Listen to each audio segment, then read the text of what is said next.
News, आवाज महाराष्ट्राचा।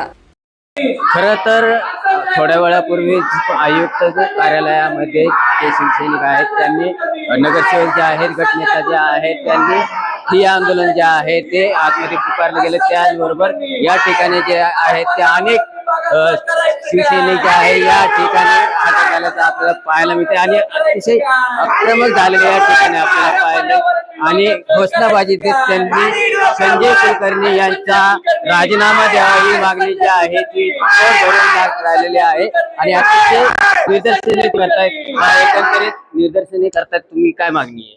महत्वाची मागणी म्हणजे मागच्या 3-4 तास झाले आमचे शिवसेने पक्षाचे सर्व नगरसेवक माग आयुक्त कार्यालयामध्ये आंदोलन करताय, तिथं उपस्थित आहे, पण अजूनही कुठल्याही प्रकारचं मोशी हे जे प्रकरण आहे तिथं आता जवळपास आकडा बहुतेक 3 ते 4 मृत्युमुखी पडलेल्यांचा आकडा 3 ते 4च्या घरात गेलेला आहे।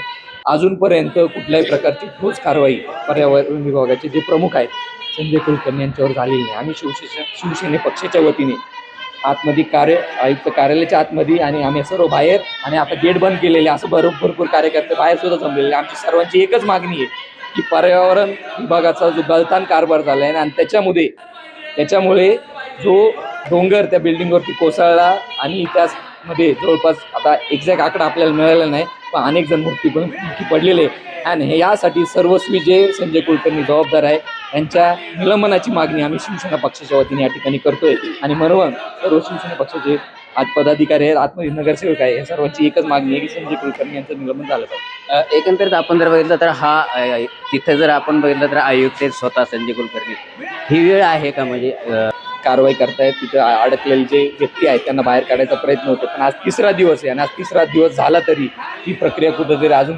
यशस्वीरित्या पार पडलेली नाहीये आणि कुठेतरी हा गलतान कारभार आहे। आणि आयुक्त साहेब जे म्हटले की नैसर्गिक आपत्ती होती, कुठल्याही प्रकारची नैसर्गिक आपत्ती नसून ही महानगरपालिकेचा पर्यावरण विभागाचा निष्काळजीपणा आहे आणि त्यामुळे त्यांच्या निष्काळजीपणे तो डोंगर तिथं साठला आणि ही परिस्थिती कुठं ना कुठं त्या निरपराध जे काही तिथं कर्मचारी होते त्यांच्या अंगलटी ती आली आणि हे सगळं कारभार पर्यावरण विभागाने केलेलं आहे असं आमचं ठाम मत आहे। एकंदरीत आपण जर बघितलं तर 800 मेट्रिक टनचा तो प्रकल्प आहे, मात्र पिंपरी चिंचवड शहराचा साठा जो आहे 1400 मेट्रिक टन आहे। एकंदरीत बघितलं गेलं तर 3 विधानसभा आहेत आपल्या इथे, प्रत्येक विधानसभेमध्ये जर समजा एक कचरा डिपो जर झाला असता तर ही घटना टळली असती, काय वाटतं? नाही, तुम्ही एक लक्षात घ्या, तिथं अनेक कोटी हजारो कोटींचा खर्च करून वेस्ट टू एनर्जीचा बायो मायनिंगचा प्रकल्प त्या ठिकाणी उभा केला, पण जे सॉलिड वेस्ट मॅनेजमेंटचे जे नियमावली ज्या प्रकारे ते कामकाज तिथं चालू केलं पाहिजे ते कुठल्याही प्रकारचं ते पाळलं गेलं नाही। मागच्या वर्षी NGTने म्हणजे नॅशनल ग्रीन ट्रिब्युनलने महापालिका आयुक्तांना संजय कुलकर्णी यांना नोटीस दिली होती, तुम्ही कशा पद्धतीने ते काम करताय। डोंगराचा थर हा प्रकल्प सुरू केल्यानंतर सुद्धा वाढतच होता, मग पर्यावरण विभागाची जबाबदारी होती, तो डोंगराचा थर कुठं ना कुठं कमी झाला होता, पण तो डोंगराचा थर कमी झाला का त्याचं उत्तर नाहीये। यासाठी जो जबाबदार कोण आहे त्यांची आम्ही निलंबनाची मागणी करतो। डेपो तिथं शहरात पण 1988चा तो कचरा डेपो आहे। जर मागच्या 1 महिन्यापूर्वी हेच महापालिका सोसायट्यांना अशी म्हणते की तुमच्यावर आम्ही कचरा जिरवला नाही तर फौजदारी गुन्हा दाखल करू, बरोबर म्हणते का नाही? बरोबर आहे का नाही?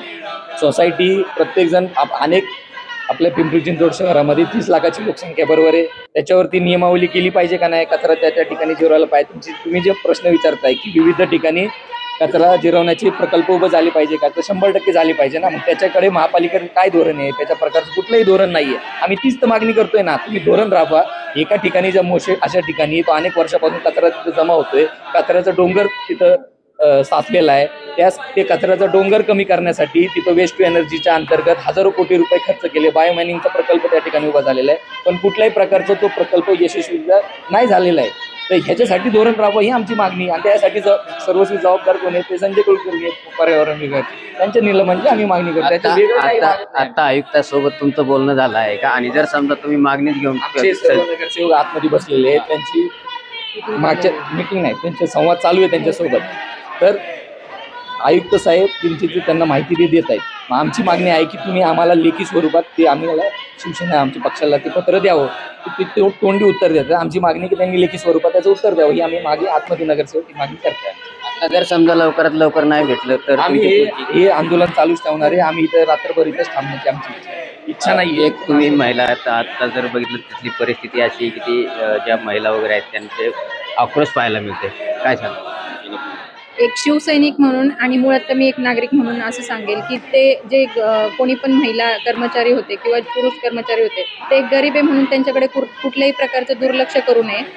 प्रशासनाने आणि पूर्ण पालिकेच्या कर्मचाऱ्यांनी हवी ती योजना उपाययोजना तिथं लावायला पाहिजे. आणि सकाळी मी न्यूज मीडियाला बघत होते ज्या ढिगाऱ्याखाली जिकडं लोक अडकलेली आहेत तिकडं ती म्हणजे जे काही मिलिटरी मॅन असेल किंवा बाकीच्या आपल्या फायर ब्रिगेडच्या गाड्या वगैरे NDRF वगैरे असेल ते त्या बाजूनी जाण्याच्या पेक्षा जिकडनं म्हणजे एकाच बाजूनी काढतात पण पलीकडच्या ढिगाऱ्याखाली पण काही लोक अडकलेले आहेत त्या बाजूला ते म्हणजे पूर्ण आहे ना एकदम निकृष्ट दर्जाचं पहिलं तर बांधकाम होतं. एकतर तुम्हाला माहित होतं की कचऱ्याचा डोंगर जर इकडे येतोय तर त्यांनी त्या पद्धतीने तिथं ते बांधकाम करायलाच नव्हतं पाहिजे. आणि जर तुम्ही करत होते तर तुम्ही पहिले त्या जमिनीची किती म्हणजे ते जमिनीची पातळी बघायला पाहिजे होती. ती जमीन म्हणजे ती इमारत कितीपर्यंत टिकणार आहे काय ह्या सगळ्या गोष्टीचा पहिला त्यांनी आढावा घ्यायला पाहिजे होता. असं कुठल्याही नागरिकांच्या कुठल्याही कर्मचाऱ्यांच्या जीवाशी खेळ खेळायचा नव्हता. म्हणून आमची मागणी पर्यावरण जे अधिकारी आहेत संजय कुलकर्णी फक्त त्यांच्यावरती आमची बंदूक आहे की तुम्ही असं लोकांच्या जीवाशी हा खेळ का खेळला. म्हणून आम्हाला त्यांच्या निलंबनाची मागणी आहे आणि आम्हाला त्यांचं निलंबनच करायचं. त्यांनी राजीनामा द्यावा ही एकच मागणी आहे. एकंदरीत आपण जर बघतोय की आतमध्ये शिवसेना गटाचे गटनेते तसेच इतर नगरसेवक जे आहेत ते या ठिकाणी आंदोलन करत आहेत. मात्र हे देखील संजय कुलकर्णी जे आहेत त्यांचं निलंबन जोपर्यंत होत नाही तोपर्यंत हे आंदोलन जे आहे ते चालूच असणार आहे. आणि हे जे शिवसैनिक आहेत ते आक्रमक होऊन या ठिकाणी संजय कुलकर्णी यांच्या निलंबनाची मागणी करत आहेत. जोपर्यंत संजय कुलकर्णीचं लेखी निलंबनाची मागणी आमची आहे आणि लेखी जोपर्यंत देत नाही तोपर्यंत हे आंदोलन जे आहे ते चालूच राहणार असल्याचं मत देखील या ठिकाणी शिवसेनेचे पदाधिकारी यांनी म्हटलेलं आहे. महाराष्ट्र साठी देवा बालके, पिंपरी चिंचवड. पुणे तसेच पिंपरी चिंचवड आणि महाराष्ट्रातील महत्त्वाच्या आणि ताज्या बातम्या पाहण्यासाठी महाराष्ट्र 18 न्यूज चॅनलला यूट्यूबवर सबस्क्राईब करा आणि बेल आयकॉन प्रेस करा.